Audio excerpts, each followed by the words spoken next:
दोस्तों, एक लड़की की शादी को 7 साल का अरसा बीत गया, मगर वो औलाद की नियामत से महरूम थी। इसके खानदान और दोस्तों में जितनी भी इसके साथ की लड़कियां थी, वो सब कोई 2, कोई 3 और कोई 4 बच्चों की मां बन गई थी।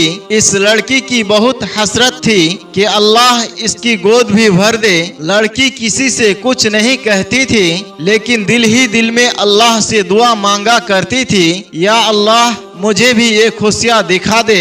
दोस्तों, इस लड़की की सारे सहेलियां, यहाँ तक कि इसके ससुराल में जितने शादियां इसके बाद हुई थी, वो सब साहिबे औलाद हो चुके थे। जहां इस लड़की को ससुराल वालों की चुभती नजरों और चुभते सवालों का सामना करना पड़ता था, वहीं वो खुद भी हर पल अपनी सोनी गोद की वजह से दुखी और परेशान रहती थी।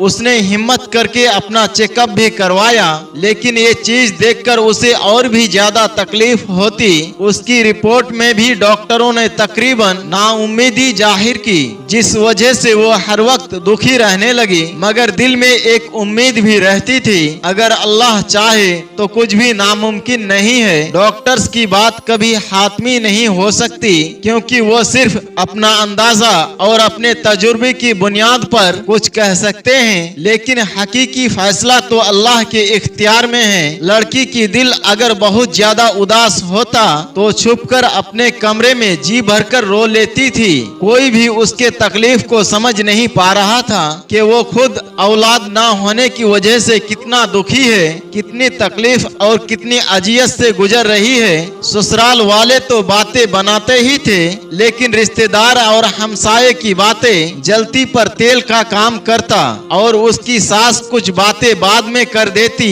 जिन्हें सुनकर दिल चाहता कि वो मर जाए या उन लोगों से कहीं दूर चली जाए, क्योंकि उन लोगों की बातें दिन ब दिन बढ़ती ही चली जा रही थी। लेकिन उसे उम्मीद थी सिर्फ अल्लाह की जात पर। वो हर नमाज में रो रो कर बस अल्लाह से एक ही फरियाद करने लगी कि वो उसे औलाद की नियामत से नवाज दे। जैसे जैसे लोगों के ताने बढ़ रहे थे, उसी तरह उसकी इबादत भी बढ़ रही थी। वो बस अल्लाह की रहमत की आस में थी, कब उसकी दुआ कबूलियत की दर्जे पर फाइज होती है। वक्त गुजरने के साथ साथ जब उसके देवरानी के यहाँ चौथे बच्चे ने जन्म लिया, तो उसके सास के तानों में और भी ज्यादा शिद्दत आ गई कि तू तो बांझ है, मेरा बेटा बे औलाद ही रहेगा।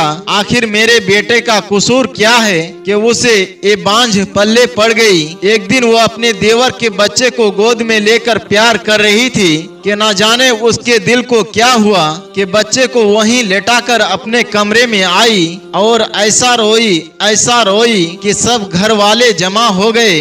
उसके दिल की हालत को समझे बिना ही सब ये सोचने लगे कि ये देवर के बच्चों से जलती है, हसद करती है, इसीलिए रोती है। मगर उन जाहिलों को कौन समझाता, अल्लाह ताला ने उसको ऐसा दिल दिया ही नहीं जो किसी से जलने वाला हो। वो तो उन लोगों में से थी जो अपनी खुशियां भी किसी और की झोली में डाल दे, जो अपने मुंह का निवाला दूसरों के मुंह में डाल दे। वो तो बच्चे को प्यार करते वक्त अपनी सोनी गोद की वजह से इस कदर दिल गिरफ्तार हुई कि खुद पर काबू ना रख सकी, और आज उसके आंसू भी सारे बंध तोड़कर बहने लगे। बस उसका एक शौहर था जिसने उसे कभी ताना नहीं दिया था। उसका शौहर उसे दिलो जान से प्यार करता था, वो उसकी ख्वाहिश को समझ सकता था, लेकिन वो क्या करता, उसके हाथ में कुछ भी नहीं था। एक दिन किसी ने कहा अपने शौहर के भी टेस्ट करवाओ। पहले तो इस बात पर बहुत हंगामा हुआ, लेकिन फिर बाद में उसके शौहर ने कहा टेस्ट करवाने में आखिर क्या हर्ज है। उसके शौहर का टेस्ट करवाया गया। जब रिपोर्ट आई तो ठीक नहीं थे। फिर तो घर में एक तूफान आ गया। सब कहने लगे अब इस लड़की को फारिग करो, हम तुम्हारी दूसरी शादी कराएंगे। लेकिन उसका शौहर किसी सूरत में भी उसे तलाक देने को तैयार नहीं था। शौहर के मोहब्बत में एक जर्रा बराबर भी कमी नहीं आई थी, बल्कि वो इसकी दिलजोई इस अंदाज में करता अगर अल्लाह को मंजूर होगा तो हमें औलाद जरूर होगी, और अगर अल्लाह को मंजूर ही नहीं तो हम इस पर भी अल्लाह के शुक्रगुजार हैं। उसने अपने शौहर से कहा, आप दूसरी शादी कर लीजिए, मगर वो अपनी बीबी से बहुत प्यार करता था, इसलिए किसी भी सूरत में नहीं माना। एक दिन उसके सास ने बहुत लान तान की, यहाँ तक कह दिया कि तुम चाहती ही नहीं कि हमारे घर खुशियाँ आए, मेरे बेटे का भी कोई वारिस हो, तुम बदजेहन ही नहीं बददिमाग भी हो। सास की जली कटी बातें सुनकर वो बहुत परेशान हुई। उसने वजू किया और नमाज के लिए खड़ी हो गई। जब दुआ के लिए हाथ उठाए तो ऐसी रिक्कत तारी हुई कि कुछ ना बोला जाए। वो कुछ भी बोल नहीं पा रही थी। फिर सजदे में गिरकर अल्लाह से फरियाद करने लगी, या अल्लाह, अगर तूने मुझे बे औलाद रखना है तो तूने इस दुनिया में मुझे औरत के रूप में क्यों भेजा? औरत तो पूरी ही औलाद से होती है, फिर मेरे वजूद को अधूरा क्यों रखा? या अल्लाह, सारी दुनिया की डॉक्टर जो चाहे मर्जी कहते रहे, मुझे तो बस तेरा ही आसरा है। या अल्लाह, मेरी वजह से मेरे शौहर को तकलीफ और इस महरूमी से ना गुजार। या अल्लाह, तू हर चीज पर कादिर है। वो औरत सजदे में और भी दुआ मांगती रही। उस रात सजदे में रो रो कर उसने ऐसी फरियाद की, उसकी आहो पुकार सुनकर कायनात की हर चीज शायद उसकी सिफारिशी बन गई और अल्लाह पर उसका भरोसा जीत गया।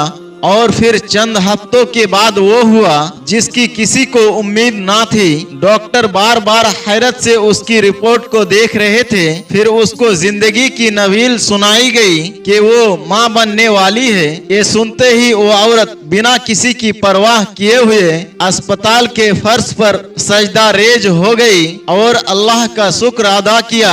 या अल्लाह, तेरा शुक्र है, तेरा करम है, मुझ गुनाहगार की तूने सुन ली। देखा दोस्तों, आज की वीडियो से हमें ये सबक मिलता है, चाहे कुछ भी हो जाए, कभी भी किसी भी हालत में मायूस नहीं होना चाहिए। बेशक अल्लाह जो चाहे वो कर सकता है, वो कादिर मुतलक है। लोग कुछ भी कहे, बस अल्लाह ताला पर मुकम्मल भरोसा रखे, ना कभी किसी का बुरा सोचे, ना बुरा करे, दिल की जमीन को हमेशा पाक रखे। प्यारे दोस्तों, एक दूसरे के लिए दुआएं मांगना बहुत अच्छा और बेहतरीन अमल है, इसलिए एक दूसरे के लिए दुआएं मांगा करें। अल्लाह रब्बुल इज़्ज़त की बारगाह में हम दुआ करते हैं, हमारे वो भाई और वो बहनें जो बे औलाद है, अल्लाह रब्बुल इज़्ज़त सबको नेक औलाद की नियामत से नवाजे। अल्लाह ने जिन्हें बेटियां दी है उन्हें औलाद नरीना यानी बेटे अता फरमाए, और जिनको अल्लाह ने बेटे दिए, अल्लाह उनको खातून जन्नत के सदके बेटियां अता करे। आमीन या रब्बल आलमीन। दोस्तों, आज के वीडियो में बस इतना ही। इंशाअल्लाह एक नई कहानी के साथ बहुत जल्द फिर आपके खिदमत में हाजिर होंगे। तब तक के लिए हमें इजाजत दे। अस्सलामु अलैकुम व रहमतुल्लाह।